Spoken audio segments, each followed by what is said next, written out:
guys, welcome back to Cat View. So today we're going to be talking about the Batgirl film that got cancelled recently. Now this has been news, everybody's been talking about it, and I'm really sad to hear about this. So this is going to be a video basically on my thoughts about it, my opinions, and yeah, that's pretty much going to be it. So it might be a little bit of a rant, so strap in, get your snacks, get a drink, and if you are interested in DC and the properties and what we're going to have moving forward, then you might be interested in this discussion. Also, don't forget to like and subscribe if you enjoy the content. Okay, with that being said, let's get into it. So, Batgirl was set to come out. I believe it was supposed to come out. I thought it was supposed to come out after The Flash, but apparently it was supposed to come out before The Flash. So it was set to come out and be released on HBO Max. You know, this film was like 90% done. It's in, I think, post-production. So this film is like right at the finish line, almost done. And then out of the blue, I think it was 2 days ago, Variety, Deadline, all started reporting all at the same time. It dropped. It got cancelled. They scrapped it. They've shelved it. It's not going to be released on HBO Max. It's not going to be released in theaters. It's just done and dead in the water. And I was so upset, you guys, to see this and to find out that it was cancelled. I didn't realise I was looking forward to this film as much as I was until they told me I can't watch it now. So now I'm just like, I need to have it. Like, I need to watch this film. So I'm really disappointed. I'm saddened to hear the news that it was cancelled. Like, the way that Warner Brothers Discovery went about this, the way that David Zaslav, who is the new head of Warner Brothers Discovery, decided to go about this really was upsetting. I feel as though, you know, I just feel really bad for everybody involved. The directors were, you know, really awesome dudes. They did the recent Bad Boys film. They directed the first and last episode, I believe, of Miss Marvel. So, you know, they have experience in doing this, but they are still up and coming. And then you've also got, of course, you know, Leslie Grace, who is a lead actress who was cast as Batgirl.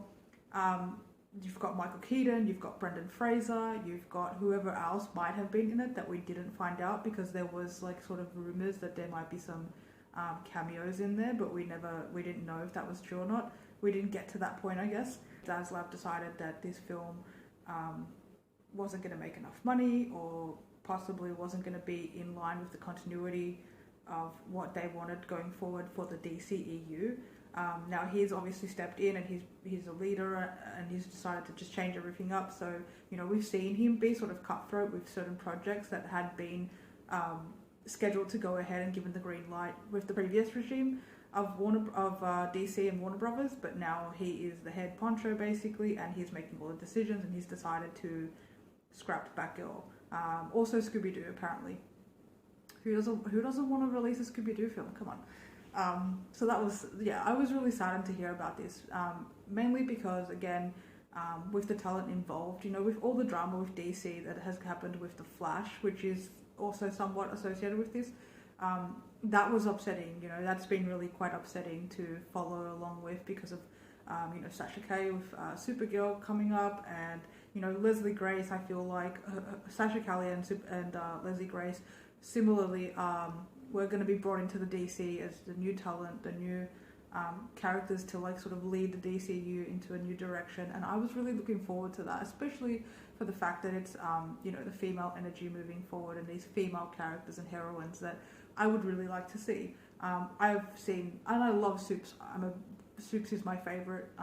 If you know me and watch my channel, you know that I love Superman, but it would have been really cool to see a Supergirl, you know. I did watch a little bit of the show, or the CW I think it was, but I wasn't a huge fan of the casting choice. I feel like Sasha Calle sort of represented more in line of the Henry Cavill type. Yeah, I was really looking forward to seeing that, and I'm not sure if that's going to go ahead now. We felt all the drama that's happened, and even if it does, you know, I just feel so bad for that situation and for her as trying to get into the DC and these actors being brought in, and like the hard work that they put into these projects and their careers as well. And then, you know, there's someone who just sort of ruins it for everybody else. So I already felt bad about that following The Flash. As a DC fan, it's been really sucky lately, you guys. But then to hear this news about Batgirl, I felt the same thing, and my heart just sank for everybody attached. The directors have been really awesome. They've been, you know, really enthusiastic and energetic, and really promoting this film and their work, and this is, I think, their second blockbuster film, debut blockbuster film that was going to be released. So this was kind of a big deal for them, and I'm sure they put their heart and soul into it. And then also they weren't even told, apparently, like they found out at celebrating his wedding. So they found out then. Like, imagine you're getting married and you're having this day of celebration and everything is good in your life and you're working on this movie and, you know, everything's going really great and you're getting married, and then you find out that this project that you've worked so hard on is canned. And, you know, so that must have been devastating for them to find out that way. And then I can't imagine how it must have felt as well for like Leslie Grace and everybody else attached to this. Especially again for Leslie Grace, because when she was cast, I did an upload. If you guys want to watch it, it doesn't really matter now, I guess it's a moot point, but like if you want to watch what my thoughts were, I'll put a card up here. But when she was cast, you know, there was a lot of backlash because of the casting choice to pick her. She has only debuted in one blockbuster feature film, which was In the Heights, which I highly recommend. Go check that out. That was a really great film. And I don't even like musicals, and that was an awesome film.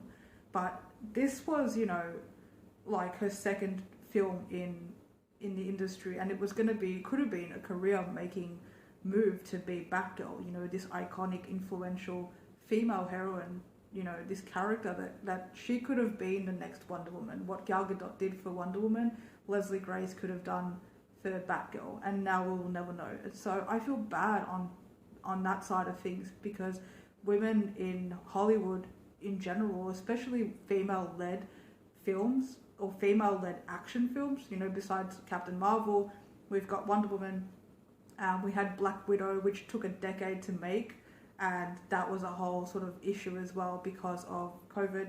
So, you know, moving forward, especially with the DC, I want to see, you know, these female characters get their due justice, and I just feel like, you know, Supergirl's being pushed under the bus because of that drama over there, and now we've got this happening with Batgirl with Leslie Grace. So I really do feel for her as an actor. I mean, I know that this is a very tough and brutal industry, but I mean,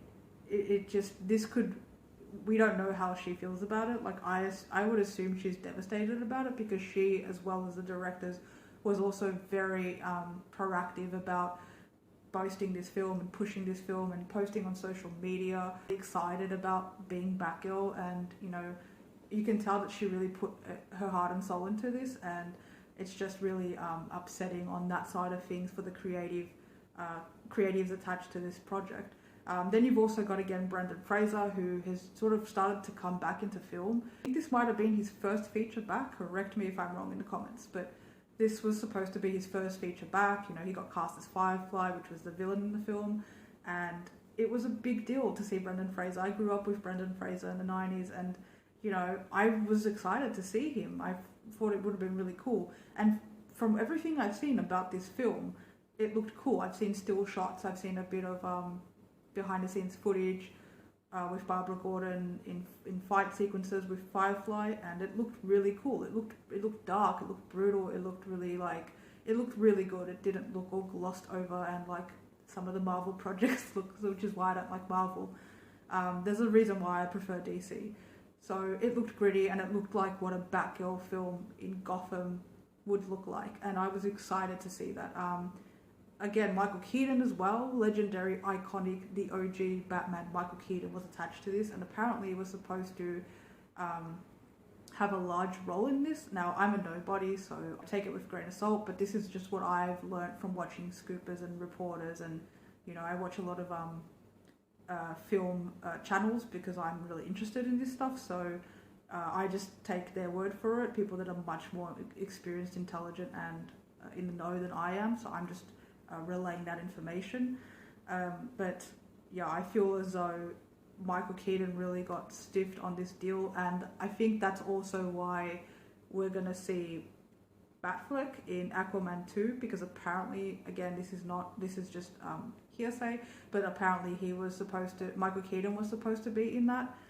And I think so what happened was Michael Keaton might have signed a contract to be in The Flash, to be in Batgirl, and to possibly appear in Aquaman, because it's supposed to all tie in, of course. They're supposed to be doing this sort of like they're trying to move forward with the multiverse just like Marvel has been doing.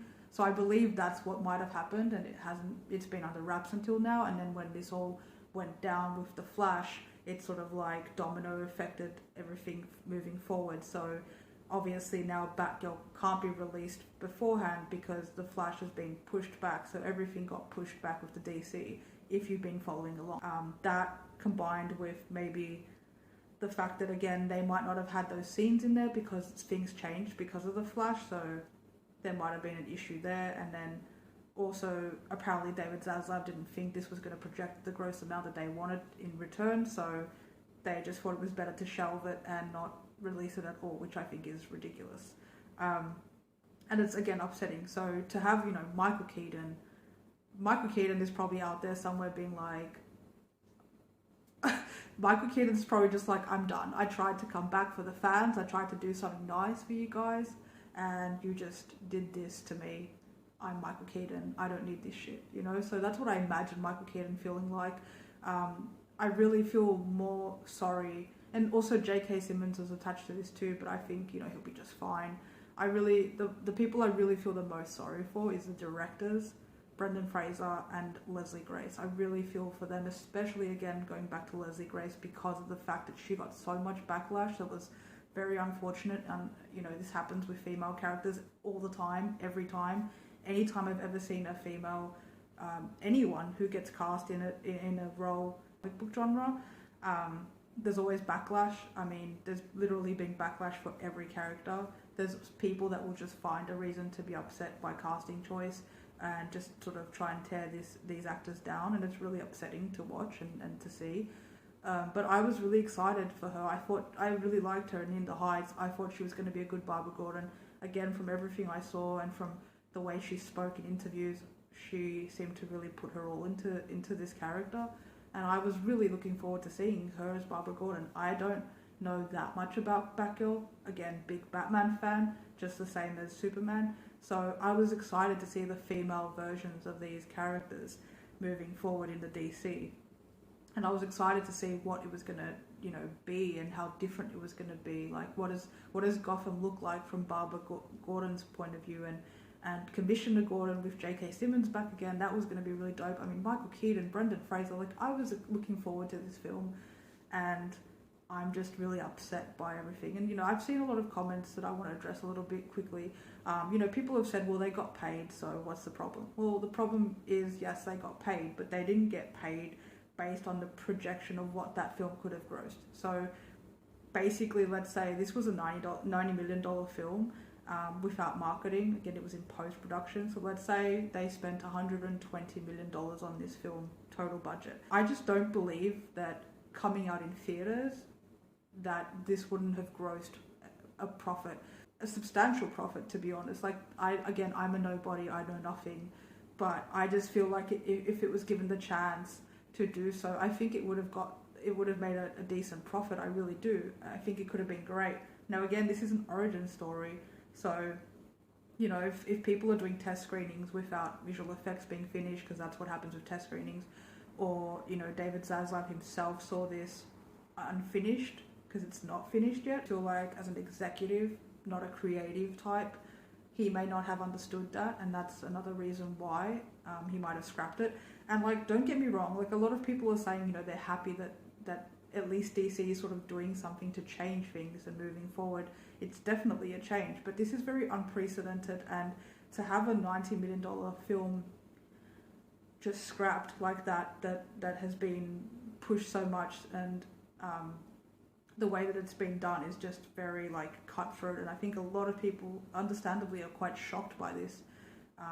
The fans, the people, creatives involved in this, and David Zaslav seems to be making a lot of really big strides, and I'm nervous, and this upsets me, to be honest. I'm nervous moving forward, because it's great to have somebody who has a vision and has an idea in their mind of how they want things to go moving forward, and to try and have the top quality product out there, not put anything that's mediocre or anything less than. And I totally get that side of things, I really do, but I also feel like you have to also have a team of people making those decisions and having those creatives there as well, not just a executive money hungry studio head that is just pushing that it's just dollar signs, because you do have to please your customer base, and you do have to remember that your fans are there and they want to see that's what they love. They love this creative stuff. Like, there's a lot of real big comic book geeks out there that really want to see this stuff, and if they had the option to sit and pay good money, that could have turned a profit. And let's say this project was going to be 80%, not 100%, you know, maybe David Zaslav felt like, no, it has to always hit the 100% mark. But maybe the general audiences and fans would have been perfectly fine with the 80% mark. Again, this is like the first film that was supposed to, of course, hopefully lead to more films. So, you know, it's an origin story. Things aren't going to be like the big blockbuster film. This isn't like Avengers Endgame. So, you know, it's the start. And I just feel like somebody like that may not have made the best decision with this film in particular. At saying that, again, we don't know what's going to happen moving forward. Is Wonder Woman 3 going to come out? Is Blue Beetle going to come out? All these DC properties that haven't started production yet or have been put in line to maybe happen later, what is going to happen with those? How is this going to affect creatives moving forward? You know, like, again, I just sit here thinking about what Leslie Grace must be going through, and like, again, knowing she knows this industry is brutal, but again, this is her first real lead film. Again, In the Heights was an ensemble, so this was her in a lead role. I mean, who knows? She may just want to quit and not be in show business anymore after this. I mean, I don't see that happening. I hope it doesn't. But like, it's really brutal. It's a really tough decision to do this, and I just feel like this should have just been released. And how is this going to affect creatives moving forward? You know, actors and filmmakers going to want to sign up with Warner Brothers Discovery moving forward? Are there going to be clauses in contracts? Are there going to be higher negotiations? And if they don't put a clause in there, are they going to try and negotiate a higher salary? And then is that going to make it more difficult for certain projects to get certain talent? You know, I just feel like this is sort of, there's a downside to this, and I think it can very much hinder the projects moving forward on the creative side of things, because I really do think that anyone who is a creative, directors, producers, actors, I think anybody moving forward now with Warner Brothers Discovery is going to be cautious, because they're going to think, wow, we can get, you know, 90% done of our film, put all this hard work, all this time, all these hours into this, and it's never going to be seen by the public. And again, that's the side of things that I focus on. People, I think, are going to question moving forward with Warner Brothers because of this, unless they really sweeten the deal, of course. And again, that's gonna hinder on up and coming artists that maybe aren't as well known, such as Leslie Grace, such as Sasha Calle. You know, is it going to be only just the top talent making the top blockbuster films? Like, that's how I sort of think about it, and I just think that maybe isn't the best route moving forward, because you can't always do that with every project, because these characters haven't been put in the spotlight yet. So these characters aren't Batman, they're not Superman, they're, you know, and so I just think that they deserve a chance to do that, and this might hinder that process. Already I feel like it's done that for Leslie Grace, and I feel terrible for her, because, you know, it aside from the money, again, going back to the fact that she's being paid, but she's being paid for her work, but this could have been a multi-picture deal. She could have been the next Scarlett Johansson, you know, and now she won't be. And not only that, but all this time and effort put in for people not to see your work, she could have been doing something else. You know, she could have been doing something to make her career better in a different project with all the time spent shooting this. Same for Brendan Fraser, same for anybody attached, same for the directors. So same for everybody working on this, the film, the crew, anyone. Like, this is time that's taken out. And it's creatively, you know, anyone who's an artist in that sense, I think, creatively, this must really pack a punch. So I just feel really bad for them on that side of things. But yeah, that's pretty much what I want to say about it. These are my thoughts on what's going to happen. I don't know what's going to happen. I'm just upset. I also am curious to see if there's a lot of people sort of trying to move behind this as a movement, as they did with Restore the Snyderverse. So I wonder if people are going to demand this film to be released, and if they will somehow release it at some stage somewhere, because apparently I think HBO Max is also not going to be there for long, so I don't know what's going on with that, and I think that's also why they didn't want to put it on streaming, but definitely would have lost money, I think, on streaming. So it's a big mess, and unfortunately, the final decision was made to not move forward with this film at all. So yeah, it's a tough one, and I really hope that, I don't know, it's upsetting to hear. I hope that something changes. I really do, in the next few days. If we don't hear anything in the next few days, I don't think anything's going to change. And frankly, I think it's very unlikely that even if people kick up a fuss, David Zaslav will change his mind. Unfortunately, he's made a very clear decision in doing this. So yeah, there's not much else to say about it. What do you guys think? Were you looking forward to the Batgirl movie? Are you upset by this? Do you think it's a good move? How do you think it's going to affect things moving forward in the DC? Let me know in the comments below, and thank you so much for watching. If you've gotten up to this point, I really appreciate your time, and don't forget to like and subscribe, and I'll see you guys soon. Thanks.